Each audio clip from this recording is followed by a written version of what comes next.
శ్రీ గురుభ్యో నమః శ్రీమాత్రే నమః. శ్రీ మహావిష్ణువు అనుగ్రహం పొందిన 12 ఆళ్వార్ల గురించి మన ఛానల్లో వరుసగా తెలుసుకుంటూ వస్తున్నాం. అందులో భాగంగా 9వ వారు తిరుప్పాన ఆళ్వార్.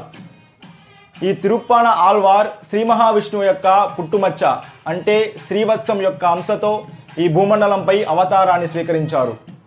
వీరు శ్రీరంగానికి సమీపంలో ఉన్న ఒరయూర్ అనే గ్రామంలో వరి చేనులో ధాన్యపు రాశిలో అవతారాన్ని స్వీకరించారు. ఈ తిరుప్పాన ఆళ్వారును ఒక వైశ్య కులానికి చెందిన దంపతులు పెంచి పెద్ద చేశారు. పుట్టుకతోనే జ్ఞాన వైరాగ్య సంపన్నులు, శ్రీహరిపై అపారమైన భక్తి గలవారు. తిరుప్పాన ఆళ్వార్ శూద్రుల యొక్క కులంలో పుట్టినందున ఆ శ్రీరంగనాథుని ఆలయంలోనికి అర్చకులు రానిచ్చేవారు కాదు. కానీ తిరుప్పాన ఆళ్వార్ ప్రతిరోజు కూడా కావేరిలో స్నానం చేసి ఆ కావేరి నది ఒడ్డునే నిలబడి ఆ శ్రీరంగనాథుని యొక్క ఆలయ శిఖరాన్ని, గోపురాన్ని చూసి ఆ ఆలయ శిఖరాన్నే శ్రీరంగనాథుడిగా భావించి మనస్సునందు తన్మయంతో ఆ హరికీర్తనలు తంబూరాపై మీటుతూ పాడుతూ ఉండేవారు. ఆలయ అర్చకులు ఆ కాలంలో ఒక నియమాన్ని పాటించేవారు. శూద్రులు ఎవరూ మాకు కనపడకూడదు, శూద్రులను మేము ముట్టుకోము. కావేరి నదిలో శ్రీరంగనాథుని యొక్క కైంకర్యం కోసం నీళ్లు తీసుకొచ్చేటప్పుడు ఏ శూద్రుడు మాకు ఎదురు రాకూడదు అని.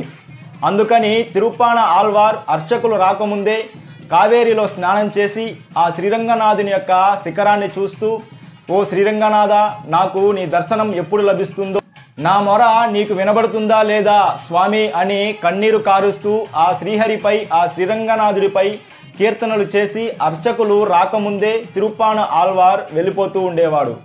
ఒకరోజు తిరుప్పాన ఆళ్వార్ యథావిధిగా తెల్లవారుజామునే లేచి కావేరి నదిలో స్నానం చేసి ఆ శ్రీరంగనాథుని యొక్క శిఖరాన్ని చూస్తూ తన్మయత్వంతో హరికీర్తనలు చేస్తూ తనను తాను మరిచి ధ్యానంలోనికి జారుకుంటారు. అదే సమయానికి ఆలయ అర్చకులలో లోకసారంగముని అనే ఒక బ్రాహ్మణ ముని కొంతమంది శిష్యులతో కలిసి ఆ శ్రీరంగనాథుని యొక్క అభిషేకానికి తీర్థాన్ని తీసుకుంటూ వస్తుండగా ధ్యానంలో ఉన్న తిరుప్పాన ఆళ్వార్ను చూసి, ఓయ్ పానర్, దూరంగా తప్పుకో, నీకు తెలియదా మాకు ఏ శూద్రుడు ఎదురు రాకూడదని? మేము స్వామి కైంకర్యానికై తీర్థాన్ని తీసుకెళ్తుంటే నువ్వు ఇలా కూర్చొని ఉంటే ఎలా? దూరంగా వెళ్ళు అని మందలించారు. కానీ ఎలాంటి ప్రయోజనం లేదు. ఎందుకంటే తిరుప్పాన ఆళ్వార్ తనను తాను మరిచి శ్రీహరి యొక్క ధ్యానంలో ఉన్నారు. లోకసారంగముని తిరుప్పాన ఆళ్వార్ను బహిర్ముఖం చేయడం కోసం తాము బ్రాహ్మణులు అని ముట్టుకోకూడదు అని తాము రాళ్లను తీసి ఆ తిరుప్పాన ఆళ్వార్ పైన విసిరారు. ఇక ఆయన ఎంతకు బహిర్ముఖం కాలేదు అని ఒక పెద్ద రాయిని తీసి తిరుప్పాన ఆళ్వార్ యొక్క తలపైన విసిరారు. ఆ రాయి బలంగా తిరుప్పాన ఆళ్వార్పై శరీరంపై పడింది. రాయి పడిన చోట నుండి తిరుప్పాన ఆళ్వార్కు రక్తం కూడా వస్తూ ఉంది. సర్వోత్కృష్టమైన బ్రాహ్మణ కులంలో పుట్టి బ్రాహ్మణ తత్వాన్ని, బ్రాహ్మణత్వాన్ని కోల్పోయారు. ఒక బ్రాహ్మణుడికి ఉండవలసింది క్షమాగుణం, దయ కలిగి ఉండడం, సర్వ ప్రాణుల యందు సమదృష్టి కలిగి ఉండడం, ఉన్నదాంతో తృప్తిగా జీవనాన్ని గడపడం, అదేవిధంగా ఇతరులకు ఆదర్శంగా ఉండడం. ఇలాంటి స్థితి నుండి ఆ లోకసారంగముని కిందకు దిగి వచ్చి, ఇలా అంటున్నాను అంటే బ్రాహ్మణులను తక్కువ చేసి మాట్లాడుతున్నాను అని అనుకోకండి. బ్రాహ్మణులు కనబడితే 2 చేతులు జోడించి ఖచ్చితంగా నమస్కరించాలి. ఎందుకు అంటే భగవంతుడు ఎవరి ఆధీనంలో ఉంటాడు అంటే భగవంతుడు మంత్రాన్ని ఆశ్రయించి ఉంటాడు. ఆ మంత్రము బ్రాహ్మణుడి యొక్క ఆధీనంలో ఉంటుంది. బ్రాహ్మణుడి యొక్క ఉచ్చారణలో, ఆ మంత్రోచ్చారణలో భగవంతుడి యొక్క దర్శనం మనకి కలుగుతుంది. అటువంటి బ్రాహ్మణ కులంలో పుట్టాలి అంటే భగవంతుడి యొక్క పరిపూర్ణ కృప ఉంటే తప్ప జరగదు. సాక్షాత్తు భగవంతుణ్ణి తాకి కైంకర్యం చేయగలిగిన అధికారం కలిగిన కులం బ్రాహ్మణ కులం. మరి వేదం చదువుకున్న బ్రాహ్మణుడు కనబడితే సాష్టాంగ నమస్కారం చేయమంది శాస్త్రం. సాష్టాంగంగా నమస్కారం చేయకపోతే నీ యొక్క ఆయుర్దాయం తగ్గుతుంది అని చెబుతుంది శాస్త్రం. వేదం చదువుకున్న వారికి అంత గౌరవం. అంతెందుకు, ఒక కుటుంబంలో తాను వేదం చదువుకోకపోయినా తన 10 సంవత్సరాల పిల్లవాడు వేదం నేర్చుకుంటే తన తండ్రి, తన తాతగారు 80 సంవత్సరాల తన తాతగారు, తన తండ్రి 10 సంవత్సరాల పిల్లవాడికి సాష్టాంగ నమస్కారం చేసి తీరాలి. ఇది నా మాట కాదు. సాక్షాత్తు కంచి పీఠాధిపతులు నడిచే దేవుడిగా ప్రసిద్ధిగాంచిన శ్రీ శ్రీ శ్రీ చంద్రశేఖరేంద్ర సరస్వతి స్వామి వారు చెప్పిన మాట. వేదం చదువుకున్న బ్రాహ్మణులకు అంత విలువ. బ్రాహ్మణులు అంటే నాకు గౌరవం. అలాంటి బ్రాహ్మణ తత్వాన్ని విడిచి లోకసారంగముని ఆ తిరుప్పాన ఆళ్వారుపై రాళ్లను విసరడం వలన తన ఒంటి నిండా గాయాలతో రక్తంతో బహిర్ముఖమయ్యి తన ఒంటి నిండా ఉండే గాయాలను చూసి కారుతున్న రక్తం చూసి ఎవరైనా ఏమడుగుతారు?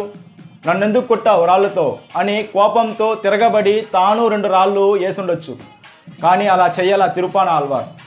తిరుప్పాన ఆళ్వార్ ఆ లోకసారంగమునిని చూసిన వెంటనే 2 చేతులు జోడించి వినయంతో స్వామి క్షమించండి, స్వామి క్షమించండి, తప్పయింది. స్వామి కైంకర్యానికి నా వల్ల ఆలస్యమైంది, మీరు తొందరగా దేవాలయానికి బయలుదేరండి అని తాను వినయంగా దూరంగా వెళ్ళిపోయారు. ఆ లోకసారంగముని తిరుప్పాన ఆళ్వార్ను రాళ్లతో కొట్టి దూరంగా తరిమాము అని అహంతో కావేరి తీర్థాన్ని స్వామివారికి అభిషేకం చేద్దామని ఆలయంలోనికి వెళ్ళగానే గర్భాలయంలో ఉన్న శ్రీరంగనాథుడి శరీరం అంతా కూడా రక్తపు మరకలతో ఏరులుగా పారుతూ ఉంది. బయట తిరుప్పాన ఆళ్వారు పైన ఎక్కడెక్కడ రాళ్లను విసిరారో, ఏ శరీర భాగం నుండి రక్తం కారిందో అదేవిధంగా గర్భాలయంలో ఉన్న ఆ శ్రీరంగనాథుని యొక్క శరీరంలో అక్కడక్కడ రక్తము కారుతూ ఉంది. దీనిని చూసిన వెంటనే లోకసారంగముని మరియు ఇతర బ్రాహ్మణులు బాధపడి స్వామివారికి అపచారం చేశాము అని కన్నీళ్లతో క్షమాపణ వేడుకున్నారు. ఆ సమయంలో శ్రీరంగనాథుడు ఆలయ అర్చకులతో ఇలా అన్నాడు: నేను కేవలం ఈ విగ్రహంలో లేదు, సర్వ జీవుల యందు నేనే అంతర్గతంగా ఉన్నాను అని తెలియజేయడం కోసమే ఇలా అయింది.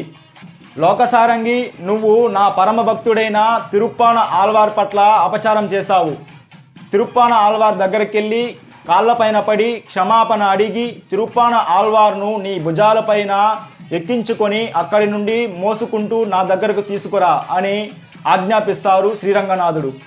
లోకసారంగముని మరియు ఇతర బ్రాహ్మణోత్తములు అందరూ కూడా కలిసి తిరుప్పాన ఆళ్వార్ దగ్గరికి వెళ్ళి కాళ్ళపైన పడి క్షమాపణ అడిగి, నిన్ను స్వామివారు సాక్షాత్తు ఆ శ్రీరంగనాథుడే నిన్ను ఆలయంలోనికి రమ్మంటున్నాడు అని వేడుకోగా తిరుప్పాన ఆళ్వార్ యొక్క కన్నుల వెంట ఆనంద బాష్పాలు కారుతూ శ్రీరంగనాథుని యొక్క దర్శనానికి బయలుదేరుతారు.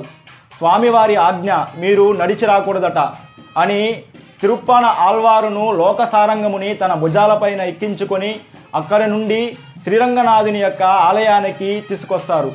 అలా భుజాలపైన లోకసారంగముని తీసుకురావడం వలన తిరుప్పాన ఆళ్వారుకు మునివాహన అని పేరు కూడా వస్తుంది. అలా తిరుప్పాన ఆళ్వార్ ఆలయంలోనికి ప్రవేశించగానే ఎన్నో రోజుల నుంచి స్వామివారి దర్శనానికై ఎదురు చూస్తున్న తిరుప్పాన ఆళ్వార్ శ్రీరంగనాథుని యొక్క దర్శనం అవ్వగానే కన్నుల వెంట ఆనంద బాష్పాలు కారుస్తూ, ఓ శ్రీరంగనాథ, ఈ అభాగ్యుడికి, ఈ అంటరానితనం వాడికి ఇన్నాళ్ళ తర్వాత నీ దర్శనం కలిగిందా అని ఆనంద బాష్పాలతో ఆ శ్రీరంగనాథుని యొక్క సౌందర్యాన్ని చూస్తూ పాదాది కేశాది పర్యంతం శ్రీరంగనాథుడిపై 10 పాసురాలను అద్భుతమైన వర్ణాలతో వర్ణిస్తూ స్వామివారి ఒక్కొక్క అవయవ సౌందర్యాన్ని వర్ణిస్తూ ఉండగా తిరుప్పాన ఆళ్వార్ ఏ అవయవం యొక్క సౌందర్యం వర్ణిస్తుండగా తిరుప్పాన ఆళ్వార్ యొక్క శరీరంలో కూడా అదే అవయవం మాయమై ఆ శ్రీరంగనాథుడిలో ఐక్యమవుతూ వస్తూ ఉంది. అలా 10 పాసురాలు పూర్తి అవ్వగానే తిరుప్పాన ఆళ్వార్ యొక్క పూర్తి శరీరం ఆ శ్రీరంగనాథునిలో ఐక్యమయ్యింది. ఇక 108 దివ్య తిరుపతులలో మొత్తం 3 దివ్య తిరుపతులకు తిరుప్పాన ఆళ్వార్ మంగళాశాసనం చేసి ఉన్నారు. ఇక వీరు అమలనాథ పిరాన్లో మొత్తం 10 పాసురాలు మనకి అందించి ఉన్నారు. అందులో తిరుమలలో వేంచేసి ఉన్న శ్రీ వెంకటేశ్వర స్వామి వారిపై ఒక పాసురం యొక్క భావం ఇలా ఉంది: తిరుమలలో మగ కోతులు ఒక చెట్టు కొమ్మ నుండి మరో చెట్టు కొమ్మకు ఎగురుతూ దూకుతూ ఆడుకుంటూ ఉన్నాయి. ఇలాంటి దృశ్యాలు చూస్తున్న కన్నులకు పండగే. ద్రవిడ భాషకు సరిహద్దు అయినటువంటి మహోన్నత శిఖరాలతో కలిగిన ఆ వెంకటాచలం నా మనస్సులో ఉండే జీవుడు ఆ వెంకటాచలపతిపై శ్రీరంగనాథుడిపై లగ్నమై ఉన్నది. ఆహా, ఏమి ఆశ్చర్యం అని ఆ వెంకటాచలపతిని ఆ శ్రీరంగనాథుణ్ణి వర్ణించి ఉన్నారు.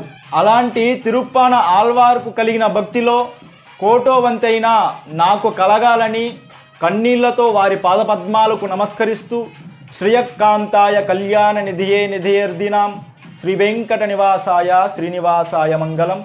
శ్రీమాత్రే నమః. తిరుప్పాణ ఆళ్వార్ పాదడిగిలే శరణం.